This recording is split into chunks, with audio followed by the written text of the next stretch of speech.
I wanted to just kind of do a quick download on something I've been thinking a lot about.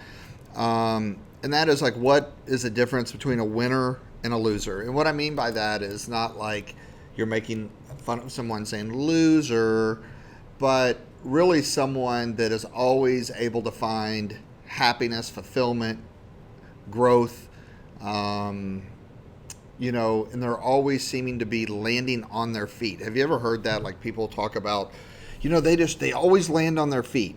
I think that's an interesting statement, and the reason for that is there is a actual specific reason, a specific strategy. It actually even comes down to a science of why people land on their feet.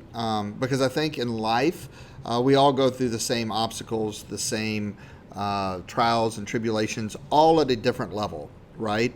But every single person is fighting a fight. And I think that the premise that we all have to understand is what divides people that, are always finding themselves down, depressed, disillusioned, frustrated, angry,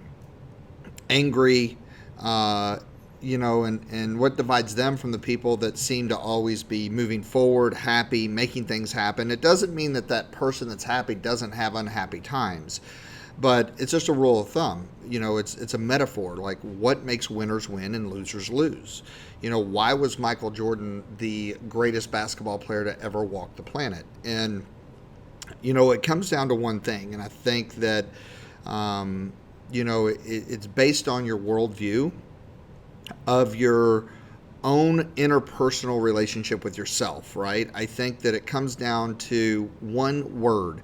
And it's a word that is used a lot, but I don't think many people ever take the time of really truly understanding or defining what it is and what it isn't, right?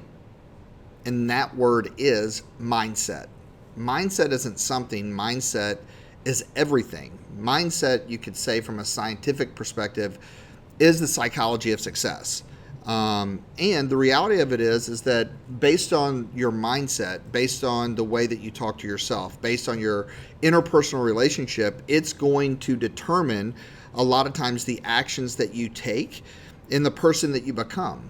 See, every single one of us, we're not in a stagnant place. For those that have more of a losing mindset, they feel like that they're stuck. They feel like that they're in a place that they can't move. No one is stuck. And the reality of it is we all can evolve. We all have a blank sheet or a blank canvas in front of us, a big old pile of clay that we can become the artist of our own future, right? If we have the right mindset. And so the difference is a winner's mindset looks a little bit different. A winner's mindset is someone that believes that they can improve. It's someone that believes that they can always grow given any situation. I love it. In one of the previous podcasts, we talked about a simple strategy that when you're going through a tough time, how you can get out of it, right? And this comes from a winner's mindset. And that is just the questions that you ask yourself. Again, it's about the interpersonal relationship. So what is that question that you can ask yourself? What can I learn from this, right? Anytime you're going through a challenging time, try that on for size. What can I learn from this? Because see, winners are learners. Winners are growers.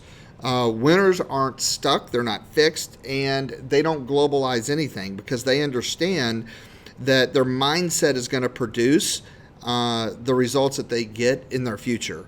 And that is a direct proportion to a lot of times our worldviews. However, based on the way our mindset is, our worldviews can change. And I think that a lot of times you can look at healthy relationships or you can look at toxic relationships in your life, whether it's a partner, whether it's a business relationship.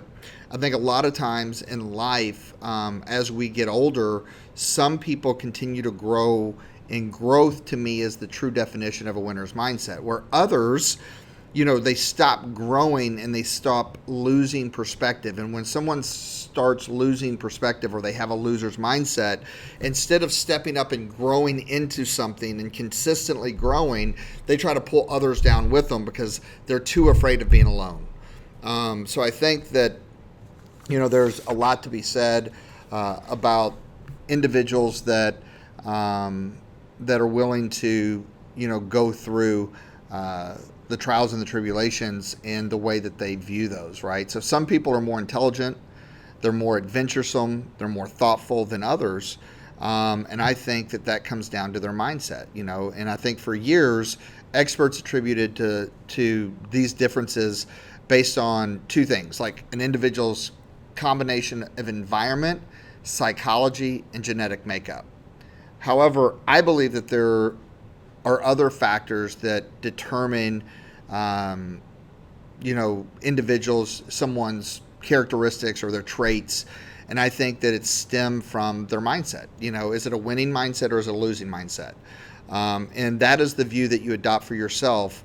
And that profoundly affects the way that you lead your life, the way that you approach any situation, the way you approach your business, the way you approach rejection. Rejection is a fact of life, right? However, switch it out. Don't take it on as rejection. Take it on as critical feedback, or take it on as real-time feedback for growth. So remember that your mindset frame, yesterday I did this whole talk with a group of professionals, and we started talking about one frame that people can take on. And if you take on this frame, it's an incredible tool. I'll even do a podcast on it. But the frame was referencing know your outcome frame, right? Like anytime you get in any given situation, I've been saying this for 15 years, and I learned it from a mentor of mine. Or if you get into a conversation, and I got away from it for, I think, the last year. And so I brought this back up in a training that we were doing in a mastermind, because I think it's important. Number one, you have to always identify what your outcome is at any given situation, so you can help guide your actions and your activities in making sure that it's efficient to achieving the outcome. But number two is it's always super effective to learn what other people's outcomes are. And for a lot of times when people are complaining, or they're being critical or condemning, or sometimes even when they're being over exuberant or excited, why? What is their outcome? What are they looking to achieve? And it can actually help make time more efficient. So you can become more effective in the time that you spend with others, whether it's growing a business or even in a relationship, right? So, and it also helps you really gain the clarity of value that you're spending time on. So, mindsets have a frame as well. And I think mindsets, the polarity or the complement is that whether you have a loser mindset or a winning mindset, right? A growth mindset or a fixed mindset, the mindset frame is the running account that's taking place inside your own head. And so I've talked and I've told the story of the old Cherokee leader that is telling the story to a tribe of children, and he's talking about the two wolves, and he's talking about how these two wolves are constantly fighting, and they're inside each and every one of us, and they're fighting at each other. And one of the wolves represents everything that is bad and negative and anger and scarcity, and the other one represents everything that is good, whether it's love and abundance, positivity. And one of the little boys looks up to the Indian leader and he says, well, which one wins? And the Indian leader looks back at the little boy and he said, whichever one you feed.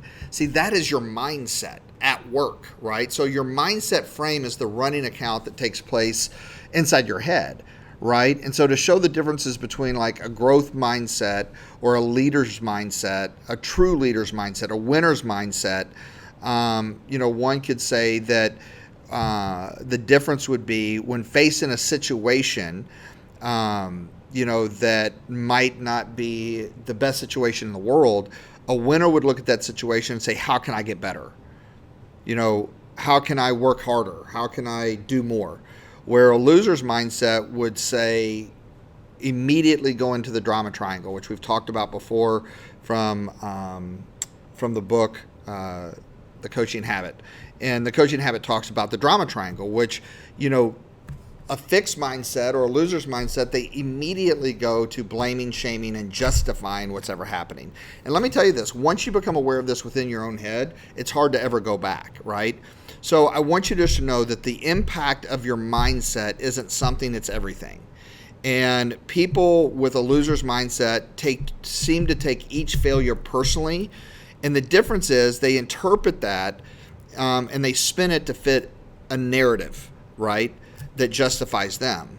And so I want you to understand, though, the opposite, the impact of a winner's mindset, right, is contrast. It's polarity. A winner's mindset is a growth mindset that says they believe that they can shift. They believe that they can build more talent, that they can learn more, that they feel frustrated when they're not developing their potential. So their mindset helps them move forward and deal with stress, right? Stress is always going to be part of our life. Stress is how we grow. Stress is how we know the breaking points of where we're at. You cannot get stronger without stress, right? What crushes you when stress hits is how you take it on mentally, right? And that affects everything down to your nervous system. They've done research and science on it. So people with a winner's mindset, they don't just seek challenge, they thrive on it. They thrive on the stress. They thrive on the game. Have you ever heard, the term "he's a gamer" or "she's a gamer"? The people that thrive on that last second, they want the ball in their hands. They're willing. I'll never forget Rex Chapman, who actually is a Twitter phenom now. Go check him out, Rex Chapman. He's from Louisville, Kentucky. He was a hero of mine. And I remember he hit a last-second shot when he played at the University of Kentucky, and they called him the Great White Hope. He was one of the best athletes to ever come out of high school. He went to, back when going to the pros early was not the regular thing.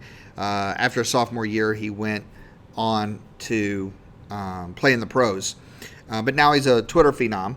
And I'll never forget the interview. And it made me want to thrive in those situations. It gave me a winner's mindset because he said, listen, because a lot of people get scared when the game's on the line, they didn't want the ball, right? Because they didn't want the stress or the pressure to miss the shot. And he did. And he said, my dad always told me that if you're willing to be the hero, you have to be willing to be the GOAT. Not the greatest of all times. You have to be willing to be the sacrificial lamb, right? Meaning you take on that stress of, if it is to be, it's up to me. And everyone has a team, but it's being able to thrive under those situations. And Michael Jordan has a famous quote, and he says, "I've failed over and over and over again. I've missed this many shots. I've done this many times. That's why I succeed." But he's always thrived on taking that last second shot. And you remember the victories. And I can promise you that you might personally remember the defeats, but the world doesn't, right? So anyone that's ever had, a moment of winning and doing something extraordinary, they have had in the works a winner's mindset. And my point by saying and using the basketball analyses, I think the metaphor is very important because life is a sport. And you have to be willing to have the ball in your hands and to play the game of life. And understand that the game of life is going to give you circumstances and environments that you're going to want to adapt to grow. And that is a winner's mindset. That's where you grow. And you don't need the confidence to grow, because as you grow your confidence because you realize that you're getting through it and you're learning from it and you become more powerful, and it gives you more to give back to the world. So you can even practice this with your kids. One of the number one things to a winning mindset is making sure that you're acknowledging the effort and not necessarily the result, right? Recognizing the effort of doing more and taking on the challenges. So, to me, talent isn't everything. As a company, I think we've thrived not because we went out and hired the best talent, but I think we cultivated a group of different temperaments, talents, and convictions, but they all had different mindsets that wanted to do more. And for those that aren't up for the challenge, they don't last in an organization very long. And I think that, today sometimes talent is over-worshipped. It's not about talent. To me, it's about heart. And more importantly, what is the mindset of someone? Like, what does someone really value? And, you get into Wall Street, they don't know how to identify the art of that.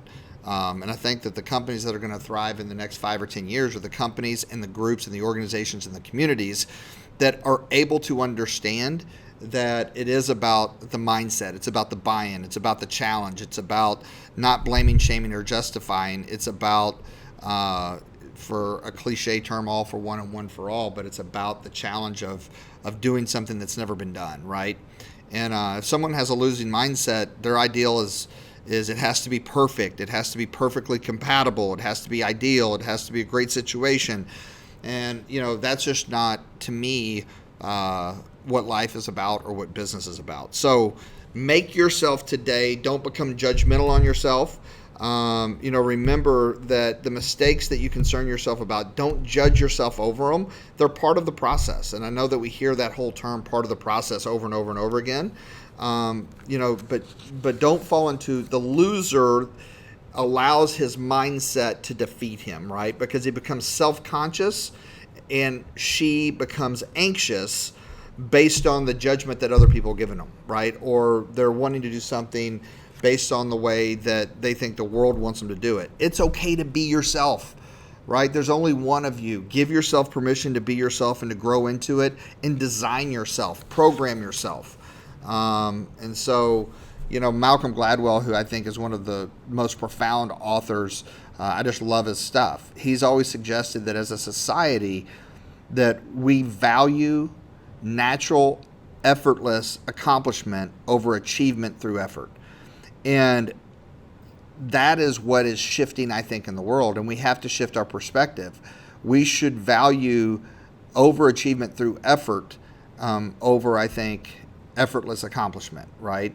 And coaching and teaching about mindset, I think, are some of the most productive ways to boost not only, your confidence and self-esteem, but also your team and the people that you're working with.